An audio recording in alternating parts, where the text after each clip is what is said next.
Hello and welcome to the Strategic Bookkeeper podcast. In today's episode, I am interviewing Meryl Johnston. So Meryl is the founder of Bean Ninjas, which is a bookkeeping practice. In this podcast, she is showing up as one of the people involved in TeamUp. So TeamUp is an amazing recruitment service, I guess we'd call it, for bookkeepers and accountants. I personally recommend it to the tribe, and our tribe get access to some special things there with TeamUp. The tribe are raving about the service. I personally would absolutely be using TeamUp if we recruit in the bookkeeping practice again. And so I definitely wanted to put Meryl in front of you so that she could share her story and explain how she can help you with recruiting staff. The episode is really impactful. TeamUp is freaking awesome, okay? And I don't say that lightly. Nobody gets in my little black book lightly, okay? They have to prove to me that they are absolutely going to be the best thing for bookkeepers and for my tribe. In fact, if you knew who I'd turned down, it doesn't matter who you are or what you've got, if it's not 100% right for my tribe, you don't get in my little black book, okay? And I don't recommend you. So without further ado, I would love for you to learn from Meryl and to help you with how to recruit and manage winning teams. I'm Jeannie Savage, the Strategic Bookkeeper. I've been in practice for 14 years, but more importantly, 5 years in, I achieved a lifestyle practice. This means I scaled my business, could take my hands off the wheel, and draw a nice six-figure income while being time rich. And that's what I call my dream on my terms. I was recently awarded Women in Finance Innovator of the Year, recognizing my book, my podcast, my program, and my impact globally. The Strategic Bookkeeper is my life's work, and the opportunity to help bookkeepers globally achieve the income and lifestyle that sets them free absolutely fills my cup. Please do connect with me on socials at the Strategic Bookkeepers Way private Facebook group, or shoot me an email, hello@thestrategicbookkeeper.global. Welcome to the podcast, Meryl. It's so great to be here, Jeannie. Yay, we were just saying, let's have some fun. So you will have heard my podcast intro and why we are here. And I know the most impactful way that Meryl and I can help you today is to really hand the mic to Meryl, so to speak, so she can tell us her journey as it links to how she can help you. Yeah, great. So I'm the founder of Bean Ninjas, it started as a bookkeeping business in Australia. And now we would describe ourselves as an e-commerce accounting firm, but bookkeeping's at the core of what we do. So sending monthly reports to our e-commerce clients so they can make good financial decisions. So that business is almost 9 years old, and we operate in Australia, the US and UK. And we've got about 20 team members, or a bit over 20 team members now in the Philippines, which are at the core of helping us to meet those monthly deliverables. So there's been a lot of lessons, some hard-won lessons, some mistakes made along the way. But one of my goals from the outset of starting this business was to try and build a business to achieve my financial goals, but not sacrificing lifestyle. So my original goal was to build a business doing more than 7 figures in revenue. And we can talk about why that was a bad goal later on. But the adjacent part to that was to work less than 20 hours a week. And it took me many years to get there, but these days I work about 1 day a week at Bean Ninjas, sometimes more if something pops up. That's typically what it looks like. And there's a team in place that client facing and run a lot of the operations of the business. Okay, great. So in terms of helping our bookkeepers globally that are listening with, I guess, recruiting and managing team, just more you can tell us about, your story, because I know, right, like my practice has been around 14 years. I've been there, done that, made all the mistakes, been the people-pleasing manager, recruited here locally, offshore, got through all the mistakes. Same as you, I was like 5 fuck-up years, right?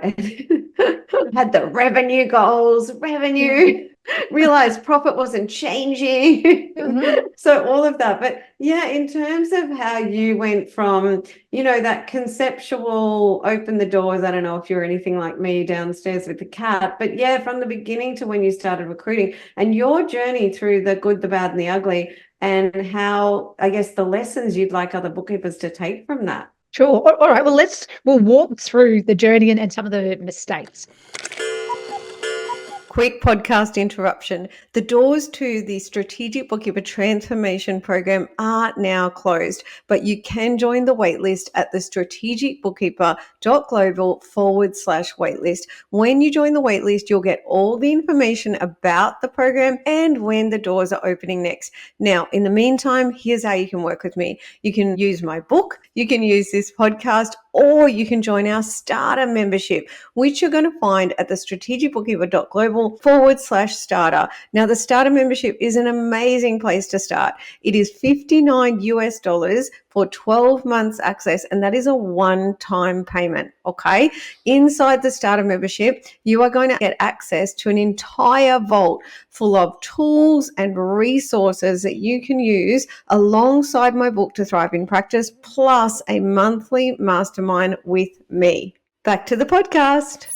So when Bean Ninjas started, me and my business partner put in $500 each. So our starting capital was $1,000, and then every dollar that we wanted to spend, we had to earn first. And so our goal was to build a team from the beginning. And so we weren't really paying ourselves much. In fact, I was earning less than what the first batch of bookkeepers we hired were getting paid, which really hurt. The fact that I was not making any money as the business owner. But we were trying to hire great bookkeepers. So our initial strategy was to hire contractors in Australia. And so we were looking for experienced BAS agents that wouldn't need a whole lot of management, and they could handle the clients themselves. Me or my business partner would do a review, and then we could get that, lodge the BAS or do whatever the next step was. And so that worked well for a little while. When we had 3, 4, 5 contractors, that was going reasonably well. Then we got up to 12. And the reason we needed so many people was not that we had massive revenue, but most of these bookkeepers were also running their own business. So they only had availability to take on a couple of our clients, and we weren't really the priority. So we'd given these bookkeepers clients to manage, but they were handling their clients as the priority and then doing ours in the background. So then we changed our recruiting strategy a little bit, and instead of trying to find people that were running their own business and could manage ours on the side, we're trying to find people that were looking for employment. But as a new business, we didn't feel comfortable hiring full-time or part-time employees with our revenue so variable in those first couple of years. So we were still trying to make sure that these were independent contractors and that we were meeting the rules around that. So we had challenges in trying to find people who had enough availability, could do good work for our clients without, there's a significant management overhead in me managing 12 people and checking up and training, particularly if they only handle 2 or 3 clients. That's a lot of work in getting them up to speed on our way of doing things. So then we thought, okay, this isn't really working. It worked when we had 2 or 3, but we're trying to build a scalable business here. We've got ambition and big goals. We've got to try something different.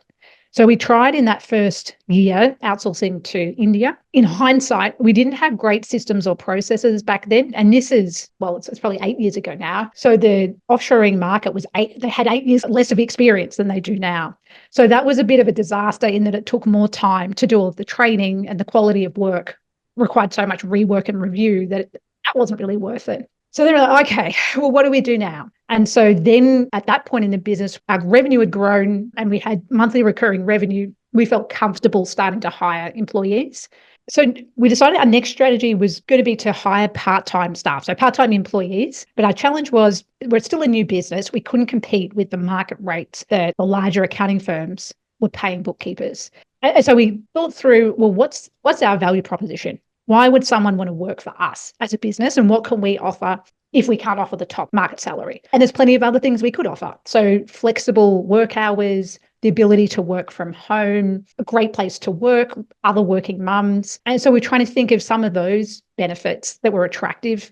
And we realized actually there's a whole cohort of accountants who traditionally had to work in an office and they wanted to work school hours that were interested in coming to work at Bean Ninjas. And so that meant we were actually able to get some higher level staff. And so over a period of years, I was able to step back from reviewing roles because we had senior level staff that I could trust to take care of the high level technical work. Okay. And yeah, look, I can relate to all of this. Similar for me. So I did lots of part-time stuff. I tried not to get anyone running their own gig for the same kind of reasons. But then what I didn't realize, and it's such a massive lesson that I would love bookkeepers not to have to learn it the way you and I did, is when you have lots of people working 2 days, 3 days a week, your costs go up so much because you have to have all the software for them. They've all got to have all the things.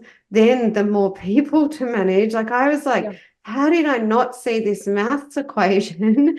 So eventually we pivoted to full-time as well. But I had the same thing as you. I'm like, I'm this little business. The profitability is not like some ridiculous high business. The risk around full-time Australian staff with leave accruals, etc., at certain points in our business wasn't something that I could accept. So we had really similar things, but exactly the same thing too. It was like, I need to offer the things that other people aren't. So it was flexibility, work from home. It was being treated with respect and things too, which is always, something that people really value. And so then I guess we tested and measured, like I played in the offshore space. I have done since, goodness gracious, about 17 years. And so I wanted to really see what it was like for a very long time before we ever committed to it. When did you decide to, as you tried it in India, when you got those part-time staff, they were all in Australia or a mix? So we tried India in the first year and we had 3 different people there and then we just cut it. It didn't work. So when we got to 12 staff, that was all Australian contractors, but people just doing bits and bobs here and there. Yeah. And then after that, when we shifted to part-time employees, that was all Australian, but then it was difficult to step up to hire the next person at 25, 30 hours a week at a senior level salary. So it was probably 5 years into Beanies when we started to, again, look offshore, but this time we looked at the Philippines. And so that was a gradual process of thinking, ideally with like full-time staff, we can afford that in the Philippines. We can hire someone that's available for a 38, 40-hour work week. And it's not so hard to manage those big cash flow jumps when we're hiring. And so that's exactly what happened to me. Yes, it was like the idea that I could get someone full-time to help me with everything, right? It's like internal bookkeeping, practice administration, client onboarding, also catch-up and rectification work under my supervision. So the first full-time Philippines-based bookkeeper that I got, that I really felt like this one is the one, because I tried, like you, I tried and failed and all that kind of thing. I didn't really put them into a progress bookkeeping role for a little while, and my staff definitely pushed back, my Australian staff. But what was amazing to me is that I was able to give the clients a bit more too. So then suddenly that under promise and over deliver went up a little. And the clients were like, we had clients saying, I don't think you guys could have got that much work done in that time. And we were like, oh, okay, well, maybe we did a bit extra. And and we were making more profit. And I like to say, if you are healthy, right? So profit makes a business healthy and fit. And if you're at your optimal state, you've got the ability to help the people, right? So the clients, which is what turns them into raving fans. And I saw that happen. Like our ability to generate more profit on a job gave us the ability to give more to clients.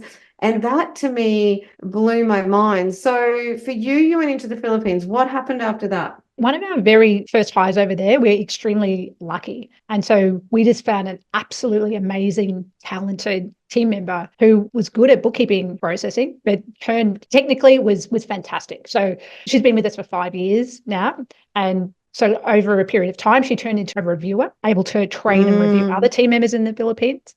And it turned out she's a really strong leader. So our team actually call her name's Rose. They call her Miss Rose. She's not much older than them, but they just have so much respect for her. It was amazing. We went out, we had a team retreat in the Philippines last year, and just to see the respect that they have for her as a leader, the fact they call her Miss Rose, it was incredible. And so we were just lucky that we happened to hire someone like that who could grow with us. And so first she was promoted to a supervisor. So she was training and managing other team members in the Philippines. Now she's a manager. So she manages our supervisor layer in the Philippines. So we were just really lucky that we happened to hire someone like that early who was very good at direct communication and could tell us, hey, I think you should think about offering this kind of benefit. Our team over here are not happy about this, and was quite direct, which sometimes, you've worked in the Philippines, sometimes they're a bit shy about mentioning they some are. of these They're the things. opposite. That can be very tricky. Because we had someone like that with a relationship and the confidence to speak like that, we were able to iron out a lot of our issues and kind of keep the team really happy over there. And she's able to invest in their training. So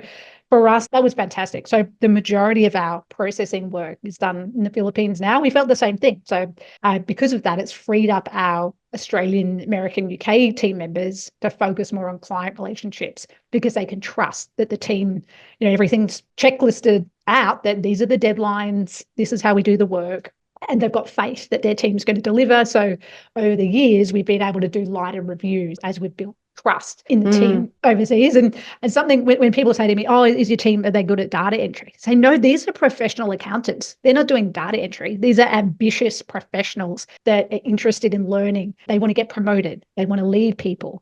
We're not hiring data entry people. These are professionals that want to they're learn, accountants. Yeah. So it's been, Yeah. we've definitely had ups and downs, and there was things that we needed to learn about the culture and different management style, all of that. So we've definitely made mistakes, but I'd say 5 years in, it's been fantastic. So I definitely want to talk about TeamUp. So, and also just about, you and I talk before the podcast about the kind of practice you might want to build. So before we get into TeamUp, but I will let everyone know the reason that I brought Meryl on is to help us all with team. Okay. So in the transformation program, for example, I have the little black book, but we don't just reserve our partners exclusively for paying members. Yes, they get special things behind the scenes, but we want to make sure that bookkeepers globally, if I find something that's going to help you do better in your practice, I'm going to serve it up. So we've had a few little solutions around team, but then Meryl reached out to me, told me about TeamUp. It sounded phenomenal. So we brought Meryl in, and then of course we wait to see what the tribe says. And the first person that used TeamUp is located in Canada. He's fabulous, and we message a bit. He's such a direct communicator, and he was so thrilled with the TeamUp experience. So that gave me a lot of confidence. And then there's been quite a bit of demand for TeamUp. And it's exciting to me because when I'm coaching the bookkeepers in the transformation program and help them identify, for example, like with one of the bookkeepers, Deb, she's been on the podcast, and I was like, right, Deb, you need team. In the middle of an implementer, I'm emailing you, I'm emailing Deb, and she's into it. And then she's posting, oh, TeamUp sent me 4 resumes, and we're not sure. And everyone actually jumps in and helps. But we're so thrilled with what you've been able to help us with. The other thing I love about what Meryl does is I can call Meryl anytime and say, hey, here's the feedback from the tribe, and I can just be direct. And she comes up with ways to remove barriers and help us even more. So that is something we don't often get from the suppliers that we work with. So that has been amazing. And before we kind of give you access to how you can talk to TeamUp about helping you recruit staff, Meryl said to me before the show, it'd be great to talk about, if you're going to employ a team, what does it look like? Because some people may not want to manage team. They may not be built for it. So Meryl was saying there's a case for being a solopreneur, and there is an ability to make a really great profit, run a fun, thriving practice.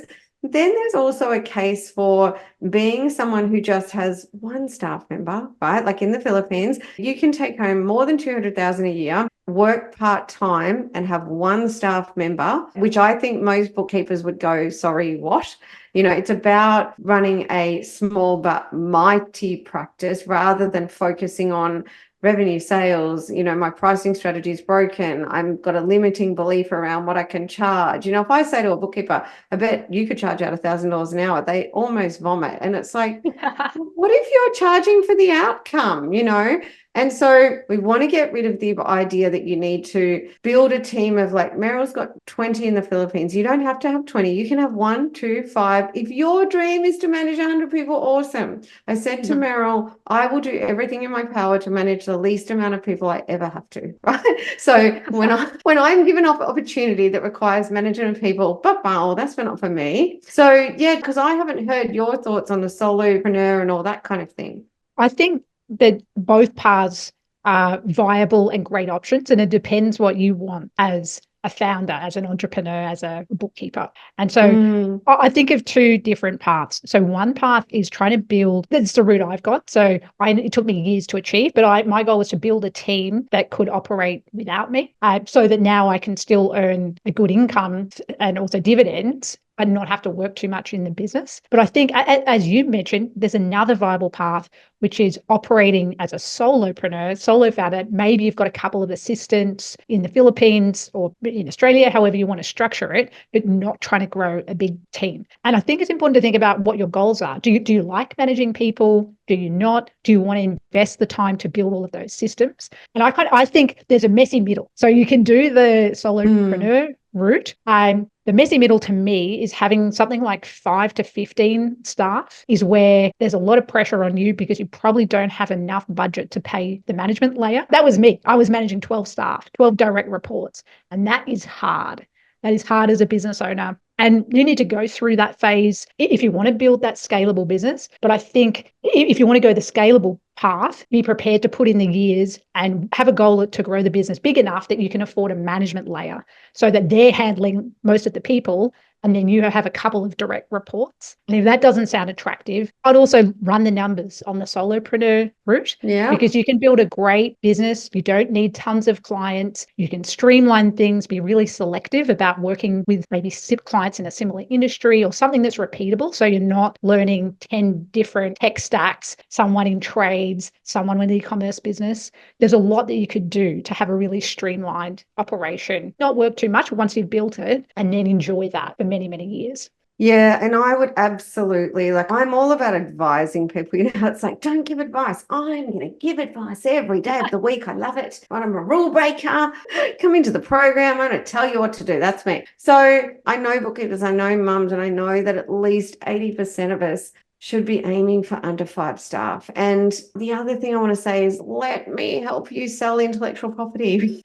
I grew up in retail, Meryl, so I've asked all my friends if when I die on my headstone, they could write no cost of sales, because let me help you sell courses and resources or bundle them in with your time for money, because it's just such a great, in this economic tech consumer landscape, the opportunity that exists for bookkeepers as we go beyond the grunt and we adapt to AI automation, robotics, cheap labor, etc., is to really bundle and sell intellectual property to increase our profitability. And so absolutely what you said, if you're going to go beyond the 5 staff, which I've done and I've come back, right, is be prepared to lose some hair, some sleep, some, and then be prepared for a lot of the profit along the way to be sucked back into management, replacing staff, all that kind of thing. So I think for most bookkeepers, this beautiful, thriving, strategic practice where you're kind of yourself plus 2 or 3 or 4 staff, but then you move into a world where you are able to sell intellectual property. We're doing a lot of that in our, what we call our graduate club. So for the people that came through the transformation program, I will have ready more of what they need to then go further with that. So if that's something that speaks to anyone, some bookkeepers, I'm going to sound old and say the younger generation seem to get it. But those people like me, I'm 52, selling courses and resources is like, what was that? But I get it now. So the younger generation of bookkeepers will go, yeah, duh, I know that. And then the older ones like me are like, the emperor has no clothes. I have no idea what she's talking about. So really just want everyone to focus on small but mighty. Never talk to me about your revenue. Talk to me about your profit and your time wealth, right? So TeamUp, tell us about TeamUp, your passion for TeamUp, and why you would like to give TeamUp to bookkeepers in order to help them in the same way that you've helped my tribe. Let me start with a story, and a disaster story at that. So something I didn't mention when we were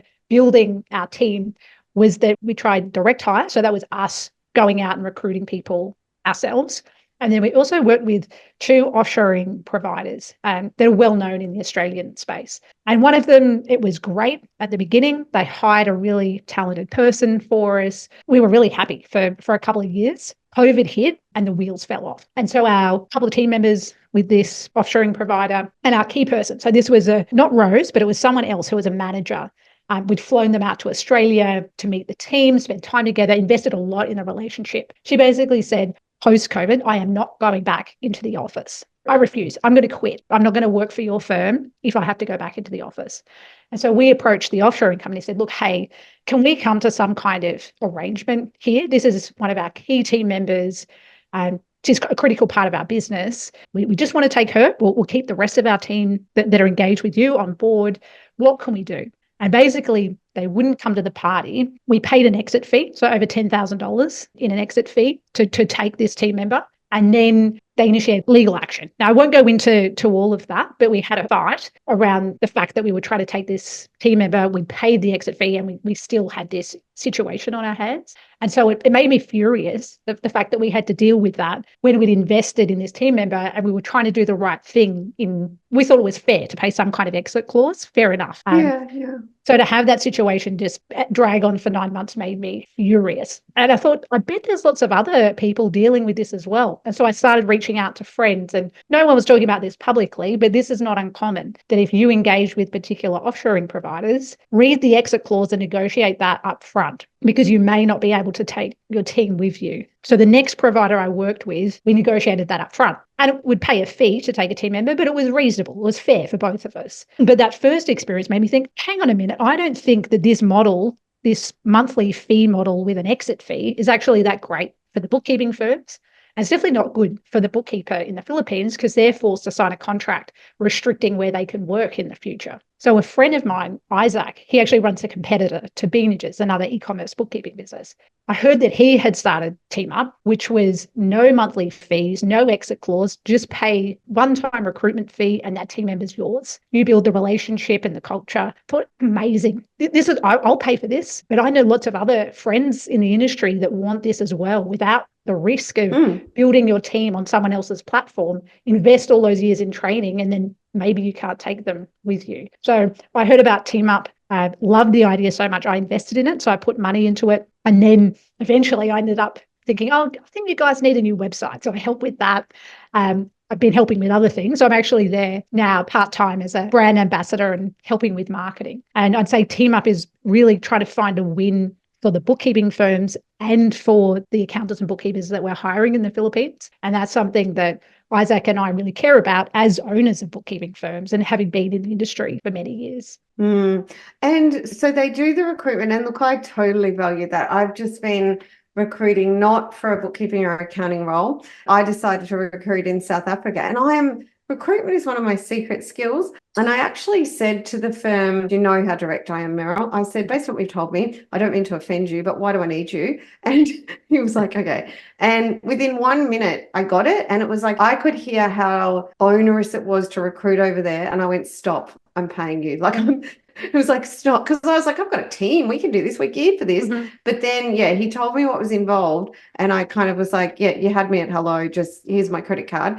And that experience I felt like I cannot believe how cheap it was. Like that was $5,000 plus GST. But when he told me what they had to do, I was like, quick, take my credit card before it goes up. And the experience has been great in terms of I haven't had to do anything. With TeamUp, so once the person is recruited, the understanding of how to actually manage that person, is there anything there that happens? So we can help with that. So both Isaac and I have lots of calls with accounting and bookkeeping firm owners. It's not necessarily part of what you pay TeamUp for is a recruitment service. So it's to find the right person. So someone with 3 years Australian BAS experience or payroll experience. So that's what TeamUp does well. But Isaac and I have lots of calls with accountants and bookkeepers about how can you make this work? So we've got guides around, so what do you need to put in place? How can you onboard somebody? So what are the things you need in place for this person to be effective? What does success look like for them in 2 weeks, in 4 weeks? What are some of the things you need to think about, like how you're going to get them a computer? There's a few logistical things that you can get organized in a week or two, but we're here to help. We want everyone to have success in the Philippines. We've got quite a lot of content. So we've got a YouTube channel and a lot of content on our site with things like... you've got lots of content. Okay, that's amazing. Yeah. And we help everyone with that in the program. We're kind of ours is a very live program. So while you get a lot of static stuff in the academy, so we're just always available. Actually, I said to my last guest on the podcast, like, what are the 3 things that you love most impactful? And she said the pricing academy, the systems and team. But then she said the ability to ask me questions anytime was really, because I'm the coach in there. But our Joe heads up systems team and the kind of numbers mastery advisory section. And because we have been managing staff in the Philippines for so long, we've got all those robust end-to-end systems and processes. So if you're recruiting with TeamUp, then you can talk to us about how we can help. Or if you're going on the wait list and you're joining the program next time we open the doors, all of that help is inside the program as well. Yeah. Okay. So that was amazing, because I've heard about those too, and I saw the clause and I didn't recruit, and it made me want to vomit. And what you just told me you went through, I just went, that's why I don't grow a big practice. I couldn't do it. I have a special needs child. Everybody knows that. I've got enough on my plate and I just don't deal well with that stuff. So in terms of TeamUp, what do you think the main things that bookkeepers need to know about how to get started and how to work with you, how to get in touch? And is there anything special that you have for them? So I think the best way to get in touch is to come check out the website, which is hireteamup.com. So it's an HIRE and then teamup.com. We've got a lot of helpful resources there. Feel free to connect with me on LinkedIn, Meryl Johnston, LinkedIn, and I'm happy to answer questions. Maybe I'll talk a little bit about how you get started with your first team member in the Philippines, because often that can feel more scary than it is. And often that will be why a bookkeeper would decide to go with one of the offshoring companies, because I think, they take care of everything. I don't want to worry about employment law in the Philippines. That's all a bit scary. I just want it all done for me. So for that privilege, I'll probably pay about $1,000 per month per head in the Philippines. And I would say, actually, there's a better way. These problems aren't that hard to solve. So I'll just run through a couple of these things to think about. Okay. So something that a lot of people worry about is compliance. Am I compliant if I hire someone in the Philippines? And there's something called an employer of record service, which is what a BPO or an offshoring company does. So they have a contract between you as the firm owner and the team member in the Philippines. And so the team member is an employee of this employer of record service. And so you're fully compliant. You'll pay a fee for that each month. They'll handle payroll, they'll handle taxes, healthcare. It's also possible to hire people as direct contractors. Just make sure you get some advice around that as to how to structure that contract. There's probably a few things to think about with the wording, just to make sure that it looks like a contractor arrangement. So fine, it's not that hard to set up and be compliant. And I won't give specific legal advice around what you need to do or when to know if they're contractors or employees, but it's not that hard. But that is a big one, right? That's what I remember now. You told me that when we started our relationship, and that employer record service. I was like, that is the thing. That is the thing that everyone wants. We put everyone in contract because we didn't have you, right? I found that the team would rather have that employment arrangement. And then it was like, I'm trying to give them what they're meant to get, but then they always tell me there's another thing and I don't have time to look at it. But you've got the thing. And so that's really exciting. So I just want to make sure everyone knows, yes, on the compliance side, because bookkeepers, they're beautiful giving people on the whole, and they want to make sure that they don't shortchange anyone, right? So Yes. okay. So that is the first thing. All right. Thank you. So TeamUp's not an employer of record provider, but we've got multiple partners that do that piece. And that's something the offshoring companies don't want you to know about. So the fact you can unbundle the employer of record service from there, because that's what they do. They're an employer of record provider, but they provide everything else as well, which is why it's so expensive. They'll just say, you're uncompliant. Well, no, you can unbundle that and get that employer of record piece separately. We've got multiple partners we can introduce for the right fit there. So a couple of other things to think about is IT security. If you already have a remote team, you've probably got some of those things in place. So maybe you're using LastPass or Practice Protect, something for password management. You've probably got your files stored in the cloud. You're restricting access or just giving access to particular client files as needed, being aware of things like not getting a read-only bank account access. I'd say everyone is probably on top of all of that. It's not much different if you're hiring someone in regional Australia or in the Philippines. You'd have very similar processes around data security and IT. Just happens that they're in a different country. If you work with a provider, just check that they are also fine with a laptop or setup in the Philippines, but most would be if they work with remote firms. It's not hard for them to get a laptop. There's providers like PC Express in the Philippines where you can give a list of specifications, or your team member might have an idea of what equipment or what hardware they'd like, and then you can just get that shipped from within the Philippines out to someone. And then really it's just their people. So in the same way that you would onboard Australian team members, you want to have clear expectations about what the job description is, what their benefits, like their salary or any bonuses would look like, what do they need to do to be successful in their role. And I mean, they want to have a happy workplace as well, and want you to care about them and be interested in their family or what they do outside of work. So I love saying it. It's just people. And so whether you're hiring people in Australia, whether you're hiring them in America or the Philippines, I think most staff want the same thing. They want to feel valued. They want to feel like they're doing a good job. They want you to be interested in them, whether that's hearing about their family or what they do on the weekend, but putting the time in to get to know them as people and investing in building a culture. Even if it's a small team, being clear about what you stand for and why the work you do is important. I think regardless of whether it's someone in the Philippines or somewhere else, that's really important. And particularly putting the time in during that onboarding period. So that first week, Oh, yes. getting clear on that. Yeah. So we do that too. And I'll put a side note. We personally, for our team in the Philippines, we use a software called Hubstaff. Whether you use it or not, just to know what we do, we found it is a good little security thing. So it's taking screenshots, etc., throughout the day so that we can see somebody's on from 9 till 5 or whatever the working hours are. Is that the most important thing for us? No. But it's an insurance policy so that we have had a couple of times where staff have done the wrong thing, and that happens in Australia as well. Like you say, people are people. People are going to do the right thing and the wrong thing no matter where you are. And it's a numbers game. The more you have, the more you have to deal with. So when that has happened, we've been able to look at Hubstaff as one of the things. It's, again, not the only thing to do the management process, right? Because sometimes you've got to manage performance management. So personally, love Hubstaff. But yeah, Meryl, we use the same employment agreements for staff no matter where they are in the world, because it's kind of the same things covered in the program, for example, and even outside the program, because I talk about it in the book. So we get all the same psychometric testing done.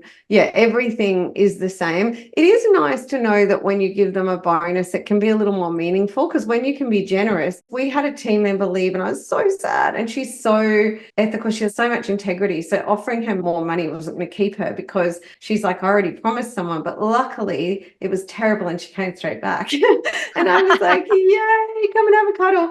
And within a very short time, I gave her a nice bonus, because for us, it was just that ability. And she's technically really skilled, really great. It's actually the integrity that we want her for. It's that you cannot put a number on integrity, and also we were launching the strategic bookkeeper, and I said to her, I wanted you here for it, because without you, without everyone, we'd never have brought this to the globe. And the idea that you weren't here to celebrate it, and she's not really involved in it. And I'm like, but if you didn't handle the day-to-day at Cloud9, I wouldn't have been able to do what I did. So yeah, people are people, right? It's about, you do all the same things.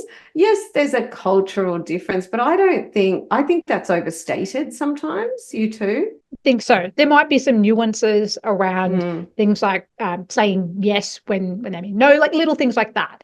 But if you're appreciative, you care about people. I mean, that's what stood out to me. When we met the team in the Philippines last year, we took everybody on a holiday to Boracay, which is a beach island, and just spending the time with the Beanages team.